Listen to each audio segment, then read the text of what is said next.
தமிழகத்தின் புகழ்பெற்ற அறுபடை வீடுகளில் 4வது இடம் திருவேரகம் சுவாமிமலை. அறிவின் அருளை வழங்கும் இங்கு முருகப்பெருமான் முருகன் இங்கு ஒரு தங்கியுள்ளார். சிறுவனாகவே தோன்றுகிறார். அறிவை தேடுபவர்களுக்கு நான் குருவாக இருப்பேன். ஒரு நாள் பிரம்மாவின் அகம்பாவத்தை அடக்கிய முருகன் ஓம் என்ற மந்திரத்தின் அர்த்தத்தை சிவனிடம் கேட்கிறார்.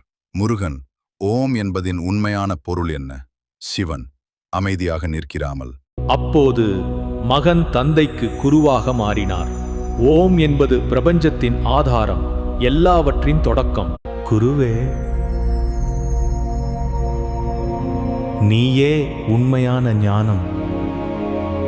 ஓம். அந்த தருணம் உலகமே தெய்வீக சக்தியால் நிரம்பியது. மாணவனாக வந்த சிவனுக்கே குருவாக இருந்தவர் நம் முருகன்.